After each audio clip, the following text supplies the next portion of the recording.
Hello po mga kababayan, mga manoy, mga manay. Kumusta po kayo? Ako po si Dante Maravillas, Bicolano vlogger, broadcaster from Albay. So tuloy-tuloy ang pagdami ng mga kumukundina sa plano. Mga kababayan, naisabotay yung impeachment trial ng mga Duterte senators. Kahapon mga kababayan, yung UP, College of Law faculty members, nagpalabas ng statement. Ngayon naman po yung San Beda University. So yung maitim mga kababayan na plano ng mga Duterte senators, tingin ko hindi po obra. Kasi pag ginawa nila mga kababayan, tingin ko baka mawalan sila ng trabaho itong mga senador. Kasi baka ipadlak tulad ng sinabi natin, ipadlak na ng ating mga mamamayan Pilipino ang Senado kasi infested na po ng mga termites, mga anay ng lipunan. Hindi na senador ng bayan, senador na ng mga Duterte. Hindi papayag yung ating mga mamamayang Pilipinong sumusweldo sila mula sa taxes ng ating mga mamamayan. Pagkatapos, pinaglilingkuran nila, pinagtatakpan nila yung mga seryosong pagkakasala. Kung naniniwala sila mga kababayan na si Sara Duterte hindi nagkasala, may nang ebidensya. Anong rason na pigilin nila yung trial? Sila yung dapat may motibo na idiretso na agad yung trial at pabilisin para magkaroon ng tsansa si Sara Duterte na malinis yung kanyang pangalan. Kaya lang alam nila napakahirap na i-acquit si Sara Duterte. Kaya they're resorting to this action, to this plan. Tingin natin mga kababayan, talagang plinano nila. Ginawa nga sangkalan yung sabi nila inupuan ng Kongreso for 2 months before na pre-transmit sa kanila yung impeachment case. Sabi nga natin sa una nating mga komentary, 2 months lang yon. And I think that is justified kasi pinag-aralan pa yung kaso. Pero kayo, 4 months ninyong inupuan. Hindi nga lang inupuan, hinigaan pa ninyo na hindi na i-refer mga kababayan sa Committee on Rules, sabi ni Tito Sen. You see? Talagang inignore ninyo. At sabi nga natin, malinaw sa calendar ninyo. Kinatsort ninyo yung calendar. May 2 calendar days pa kayo. February 7 dapat kayo nag-adjourn. In-adjourn ni Chis Escudero yung sesyon ng Senado sa motion ni Joel Villanueva. Talagang nga ganon. Gusto ninyong hanapan ng butas. Tapos sasabihin ninyo dito sa resolusyon na unsigned, unnumbered, wala na kayong time. Inubos ninyo yung time ng 19 Congress purposely para hindi matuloy ang trial. Magkaroon kayo ng rason. Hindi papayag po yung ating mga mamamayang Pilipino pa ganyan. Hindi ninyo mga senador maluloko ang ating mga mamamayang Pilipino. Dadambahin kayo dyan. May mga nag-organize na po yung Tindig Pilipinas. Magmamarcha from Film Center of the Philippines to the Senate Gate. At plano mga kababayan, ang ibang pumasok mismo para ipamukha sa inyo, i-remind kayo ng inyong trabaho. At malamang, pag hindi kayo nakinig sa mga panawagan, lalala ang mass action. And it will become a people power, not against the palace, kundi against the Senate. So ito po yung latest mga kababayan. Sabi rito, San Beda Graduate School of Law professors urge Senate to start with the BP Sara impeachment. Sabi sa kanilang sulat na pinalabas, as scholars in the disciplines of political science and development studies, we express our deep disgust and grave concern over the protracted delay in convening the Senate as an impeachment court to try the case against Vice President Sara Duterte. The continued inaction not only erodes public trust in our democratic institutions, but also makes a mockery of the mechanism for accountability enshrined in our Constitution. Mariin naming hinihimok ang mga senador ng ika-19 Kongreso na tuparin kaagad ang kanilang tungkuling konstitusyonal sa pamamagitan ng pagbuo ng impeachment court. Ang pagkakaantala ay hindi na basta kapabayaan, kundi misto lang sinasadyang pagkilos na politikal upang baluktutin ang isang mahalagang demokratikong proseso. Sa patuloy na pag-antala, hinahayaan ng Senado ang pag-iral ng impunidad or impunity sa hanay ng mga matataas na opisyal ng pamahalaan na may mabibigat na paratang ng katiwalian at paglabag sa tiwala ng taong bayan. Ang ganitong pagwawalang bahala ay lalong nagpapabilis sa pagguho ng mga demokratikong pamantayan sa bansa. Imagine mga kababayan kung palalampasin lang natin, palalampasin ng mga senador, yung pagbabanta ni Sarang papatayin yung ating Pangulo, si Lisa Marcos at si Martin Romualdez.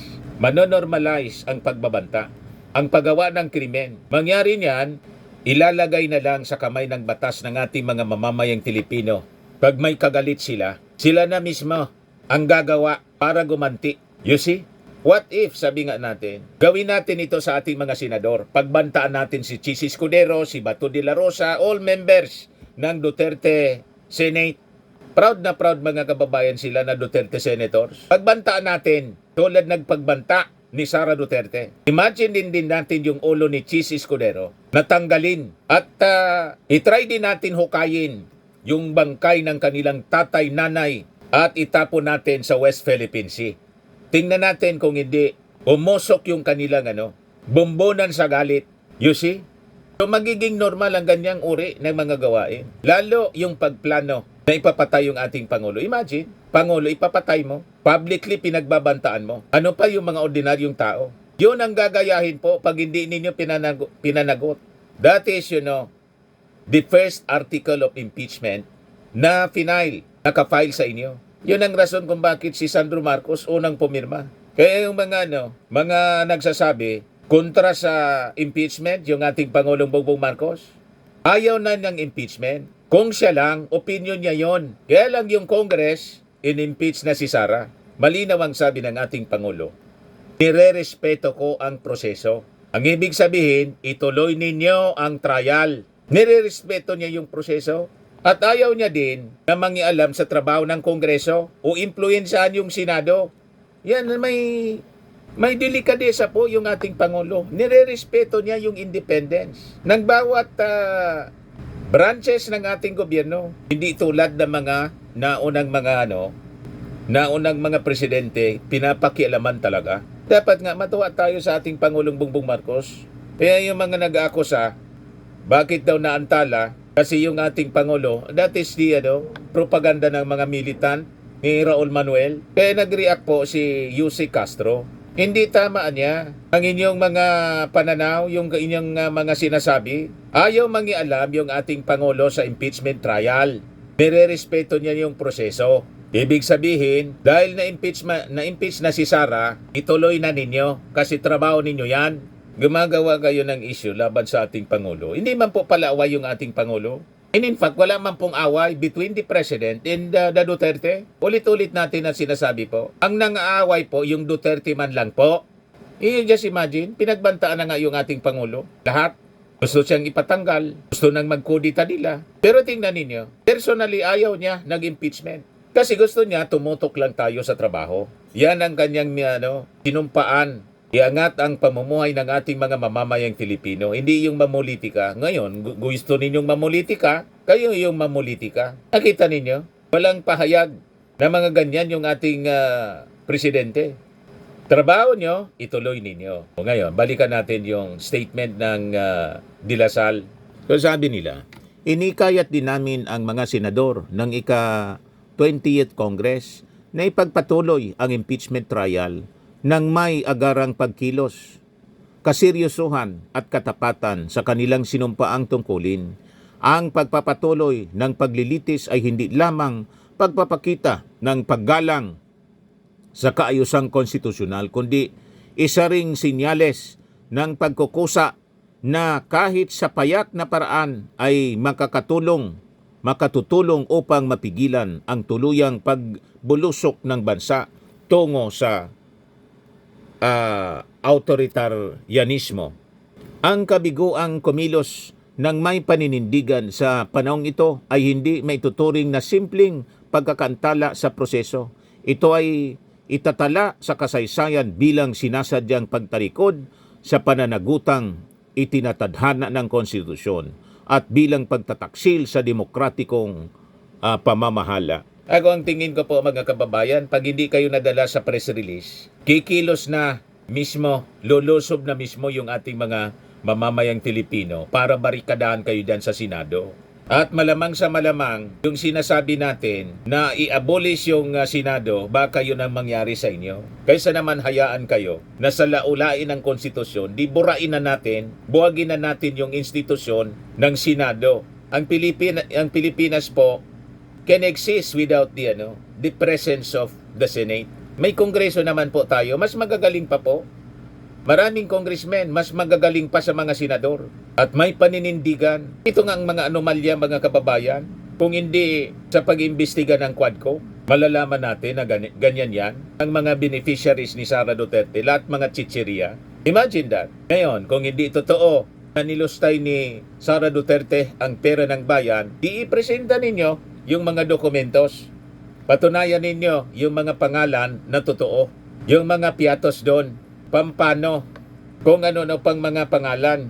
Ipresenta ninyo na totoo yung mga beneficiaries, hindi mga ghost beneficiaries. Ganun lang naman po. Then we acquit. You acquit Sara Duterte. Di tapos. Pero habang gusto ninyong pigilan yung trial na mangyari, ibig lang sabihin, guilty si Sara Duterte. That indicates guilt.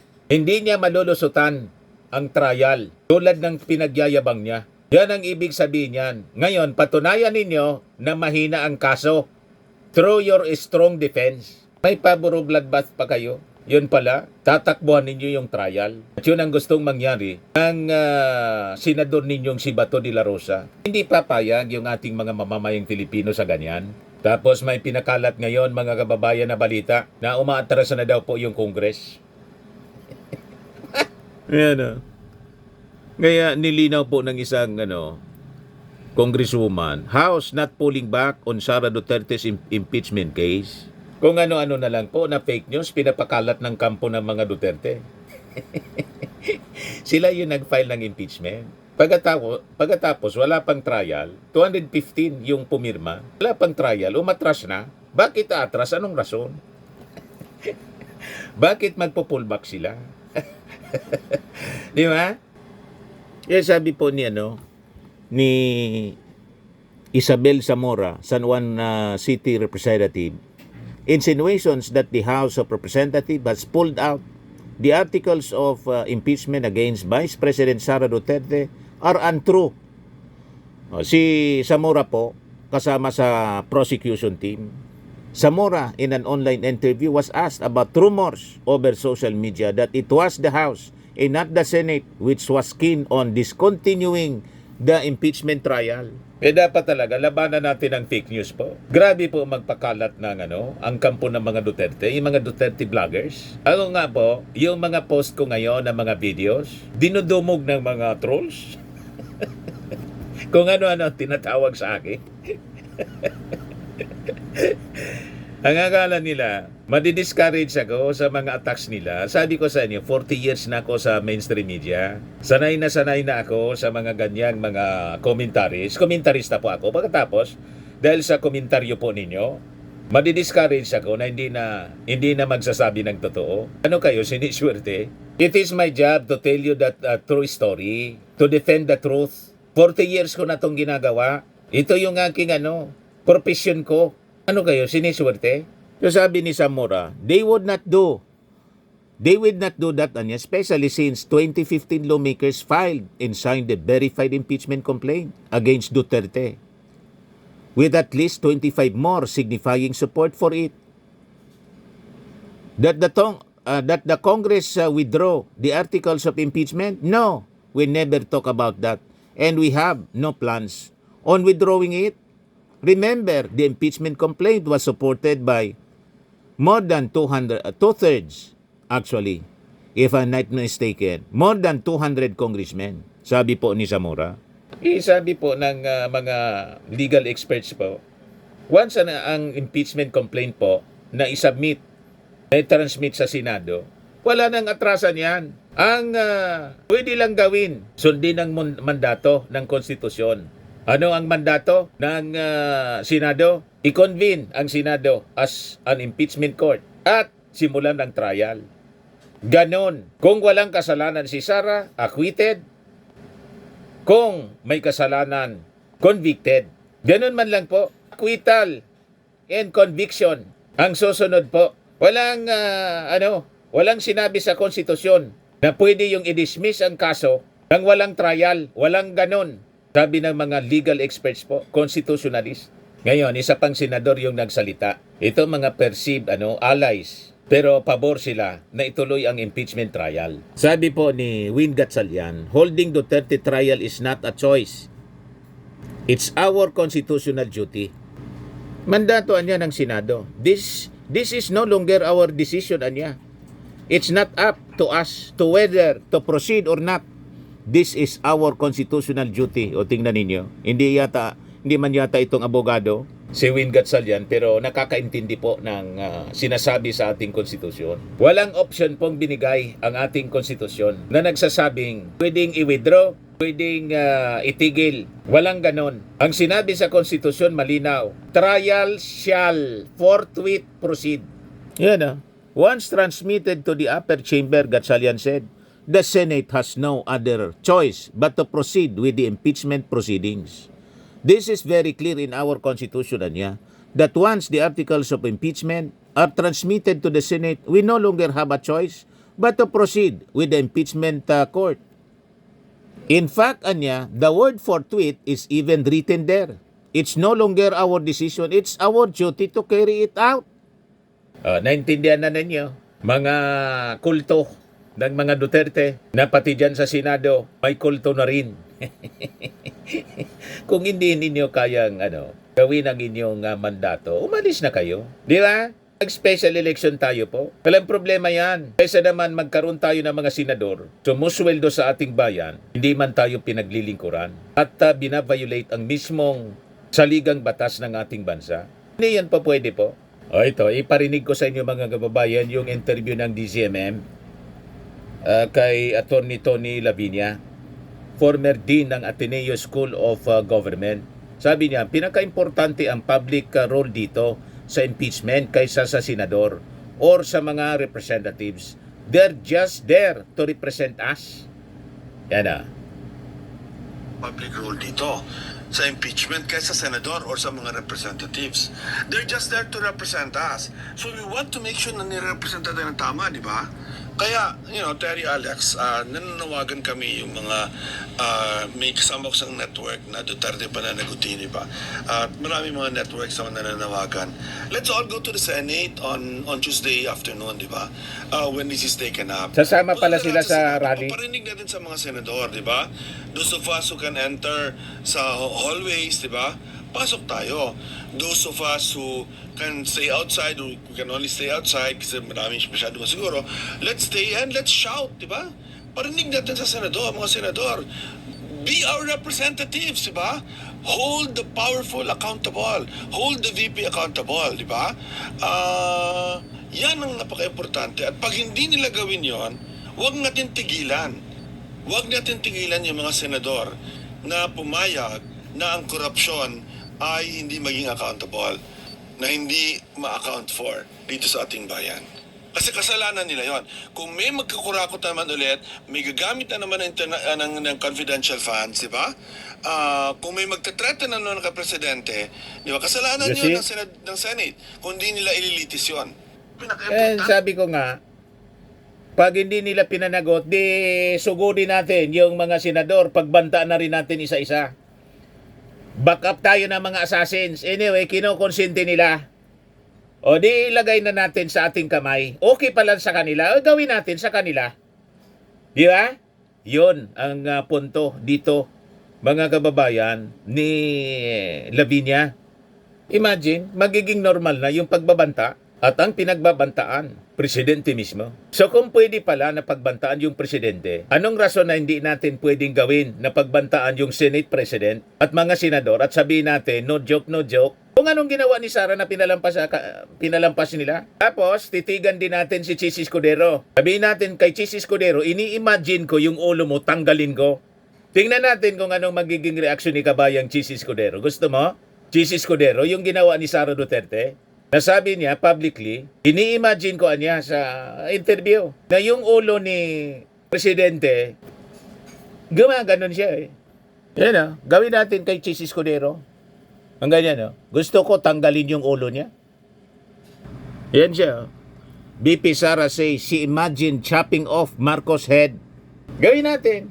Sa ating mga senador, harap-harapan, sinyasan natin si Chis. Gaganunin kita. Ano, payag kayo sa ganong ugali? Napakatindi po ng ginawa ni Sara Duterte sa ating Pangulo. Doon pa lang sa Article 1, first article pala of impeachment. Pag pinalampas ninyo, pinatawad ninyo, inakwit ninyo si Sara, may problema na ang tuktok ninyo. Hindi na normal ang pag-iisip ninyong mga senador na sa first article of impeachment na mismong galing sa bibig, ang ebidensya, galing mismo sa bibig ni Sara Duterte. No joke, no joke. Buong mundo, witness po, nakapanood, talaga pong hindi kayo mapapatawad ng ating mga mamamayang Pilipino. Talagang lulusubin kayo dyan, susugurin kayo. Para kung hindi ninyo mapapanagot si Sara, kayo yung papanagutin ng ating mga mamamayan, mga senador. Imagine that, oh. O, ito yung pagmumura niya na may kinontrata na daw siya. Yan, oh. Ayaw ko na ngang i-replay kasi alam na ninyo, napanood na ninyo. So, you will be condoning violence. You will be normalizing the use of violence, terrorism. Huwag kami mga senador. Wala kayong lusot dito. Kaya ang gusto ninyong mangyari, ang gustong mangyari ni Bato para makalusot si Sara, wala na lang na trial na dapat mangyari. Kung hindi kayo magta-trial, di i-abolish namin kayo, ang Senado. Yun na lang ang opsyon na natitira. Napakalinaw yung sinabi ng ating Pangulo in response sa pananakot, pagbabanta ni Sara. Yan o. Di ninyo nababasa ang ibig niyang sabihin dito? Marcos on Sara's assassination threat, aking papalagan.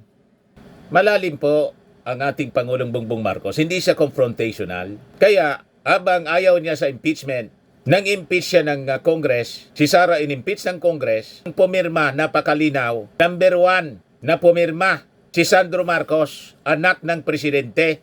So, naintindihan na ninyo. Tapos sasabihin ng mga militant organization ni Raul Manuel, yung presidente mismo daw ang dahilan kung bakit naantala ang trial. Anong yung presidente ang dahilan? Na yung impeachment case, trabaho ng Senado ang trial, hindi ng palasyo, ng Senado. Pero malinaw ang sinabi ng ating Pangulo, yang pagbabanta ni Sara, aking papalagan. Kaya si Martin Romualdez, bilang speaker at pinsan, isinulong po ang impeachment laban kay Sara. Tama, mali. Itong kaso ni Sara ang impeachment, ang may gawa nito, hindi man yung palasyo, hindi yung kongreso. Ang may gawa po si Sara mismo. Siya yung nagbanta. Kahit yung second article of impeachment, yung pagwaldas, hindi man yung kongreso nagwaldas. Ang nagwaldas, at hindi niya may paliwanag, si Sara. Lahat ito kagagawa niya. Huwag niyang sisihin kung sinong tao. Huwag niyang sisihin ang ating Pangulo. Ang ating Pangulo, hindi man nakakaano sa kanya, pinagbantaan niya. Si Martin Romualdez, hindi man nakakaano sa kanya, tinawag niyang tambaluslos o kung ano-ano pang mga sasamang salita. Pagkatapos ngayon, in-impeach kayo ng Congress, sasabihin ninyo, political persecution. Hindi kayo yung walang tigil sa pang-aaway, paggawa ng masama. Pagkatapos, sisisihin ninyo yung administrasyon. Tulad ng pagkakulong ni Digong.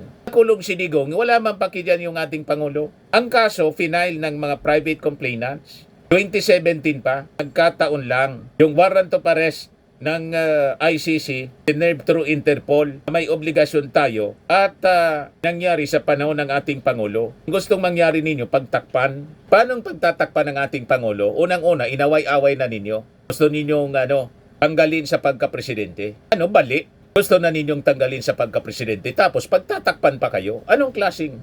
Sobra na yan. Baka siguro kung hindi kayo nagtangka, baka pa. Yan ang sabi ni Katoning. Pwede naman talaga niya. Kaya lang, araw-araw kapag sabihan kang bangag, ngiwi, pasyado kayong abusado. Yan ang totoo niyan. Ang lahat ng kaso ninyo, kayo man lang ang may gawa. Self-destruction ang ginawa ninyo. Tapos gusto ninyong isabutahe yung impeachment trial. Hindi papayag yung ating mga mamamayang Pilipino. Malinaw, Marcos on Sara's assassination threat, aking papalagan. Pag hindi pa ninyo yan naintindihan, wala na akong magagawa.